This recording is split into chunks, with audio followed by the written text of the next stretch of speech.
Yo guys, balik lagi dengan aku, Panorama Grafin di channel Grafin FC. Nah, hari ini kita bakal ngomongin topik yang mungkin sering bikin kalian penasaran. Bener gak sih, semakin banyak belajar, maka semakin tinggi nilai ujiannya?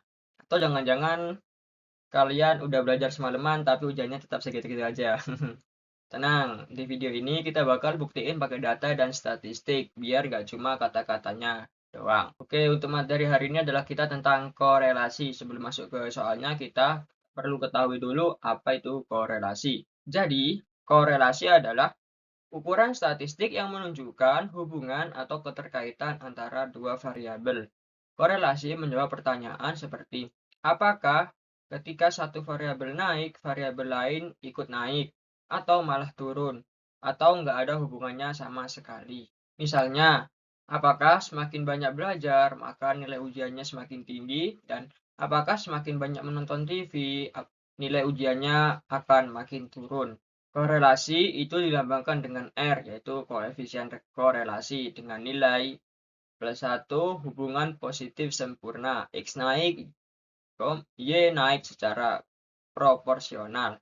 0 tidak ada hubungan dan min 1 hubungan negatif sempurna. X naik, Y turun secara proporsional. Nah, untuk tujuan korelasi, kenapa sih kita perlu menghitung korelasi? Supaya yang pertama adalah mengetahui ada tidaknya hubungan. Apakah dua variabel memang saling terkait atau hanya kebetulan. Kedua, mengetahui arah hubungan. Apakah hubungannya positif, searah, atau negatif, yaitu berlawanan. Dan mengetahui kekuatan hubungan. Apakah hubungannya lemah, sedang, atau kuat. Keempat adalah sebagai dasar pengambilan keputusan. Kalau hubungannya kuat, bisa jadi dasar kebijakannya atau tindakannya lebih lanjut. Contoh, kalau terbukti makin belajar adalah nilai semakin tinggi. Dan untuk soal kita kali ini adalah seorang peneliti ingin mengetahui apakah ada hubungan antara jumlah jam belajar mahasiswa dengan nilai ujian statistik data dari 6 mahasiswa. Sudah tersedia dalam jam belajar dan nilai ujiannya. Untuk pertanyaannya adalah, apakah semakin banyak belajar, maka nilai ujian juga semakin tinggi dan seberapa kuat hubungannya? Nah, kali ini kita akan tampilkan untuk data mahasiswanya. Ada 6 mahasiswa, yaitu mahasiswa A, B, C, D, dan E, dan F. Untuk mahasiswa A, jam belajarnya 2 jam dengan nilai ujiannya 65. Untuk mahasiswa B, jam belajarnya 3 jam, nilai ujiannya 70. Untuk mahasiswa C, jam belajarnya 5 jam, dan nilai hasil ujiannya 75. Mahasiswa D, belajar 6 jam, dan nilai ujiannya 78. Mahasiswa E, jam belajar 8 jam, dan nilai ujiannya adalah 85. Dan mahasiswa F, jam belajarnya 9 jam dan nilai ujiannya 90. Oke, dari sini kita kelihatan ya, kayaknya kalau semakin banyak jam belajar, maka akan naik juga nilainya. Tapi apakah benar-benar ada hubungannya atau cuma kebetulan? Nah, mari kita hitung pakai korelasi Pearson. Ini adalah grafik dari mahasiswa yang tadi, mahasiswa satwa A, mahasiswa B, mahasiswa C, D, E, dan F. Ini grafiknya naik, yaitu berpengaruh ya jam belajar, maka nilainya semakin tinggi. Ini 2 nilainya 65, 3 jam nilainya 70, 5 jam nilainya 75, 6 jam nilainya 78, 8 jam nilainya 85, dan 9 jam belajar nilainya adalah 90. Nah, untuk yang kita hitung adalah kita menghitung koefisien korelasi Pearson, yaitu angka yang menunjukkan kuat atau lemahnya hubungan antara dua variabel X dan Y. Untuk nilai R mendekati plus 1, hubungan sangat kuat dan positif. Untuk nilai R mendekati 0, maka tidak ada hubungan, dan apabila R mendekati min 1, hubungan sangat kuat dan negatif. Untuk yang langkah pertama, kita buat tabel bantu. Untuk tabelnya adalah X untuk jumlah jam belajar, Y adalah nilai ujiannya, X kuadrat, Y kuadrat, dan XY. Setelah kita tambahkan semuanya, maka hasilnya untuk sigma dari X adalah 33, sigma Y adalah 463, sigma X kuadrat adalah 219, sigma Y kuadrat adalah 36.159, dan sigma XY adalah 2673. Untuk yang langkah keduanya adalah masukkan kita ke rumus koefisien korelasi Pearson.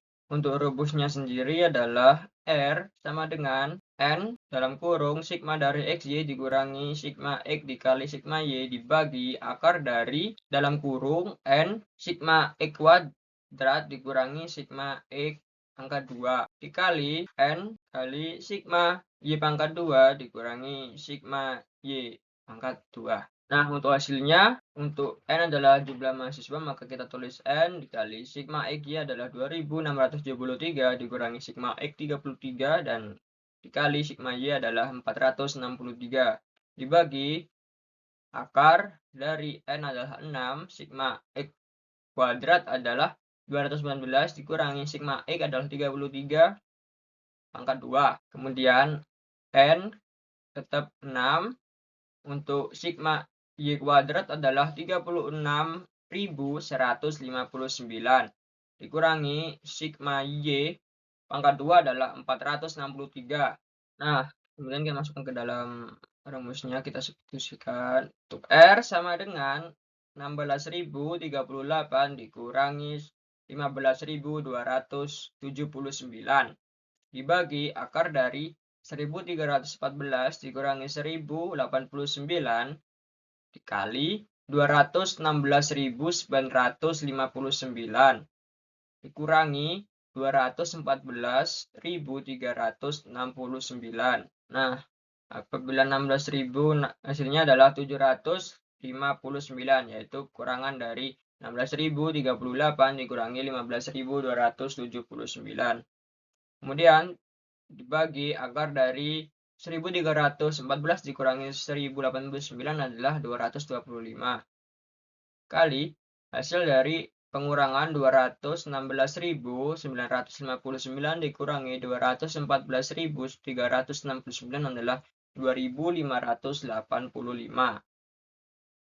Dan untuk R sama dengan 759 dibagi akar dari hasil perkalian 225 dikali 2.589 adalah 581.625. Setelah dibagi, hasilnya adalah 0,995. Jadi kesimpulannya adalah nilai R kurang lebih 0,995, yaitu hubungannya sangat kuat dan positif. Artinya, semakin banyak jam belajar mahasiswa, maka semakin tinggi nilai ujian yang diperoleh. Dan hubungannya sangat erat dan hampir sempurna. Tapi, ada tapinya, yaitu dari data hanya cuma dari 6 orang. Dan bisa beda bila populasi lebih besar. Dan ada juga faktor lain seperti tidur, stres, dan cara belajar orang kan masing-masing. Jadi ya, belajar emang penting, tapi jangan lupa seimbangin antara istirahat dan strategi yang baik. Terima kasih. Intinya ya, dari data ini kita belajar bahwa belajar itu ngaruh banget ke nilai ujian. Kalau kalian mau nilai bagus ya kudu usaha ya guys. Dan thank you ya banget yang udah nonton. Kalau masih bingung, pause videonya dan catat pelan-pelan atau komen di bawah ini. Pasti aku jawab kok. Jangan lupa like, share, dan komen. Dan kasih tahu aku topik apalagi yang pengen kalian bahas di video selanjutnya. Sampai jumpa. See you.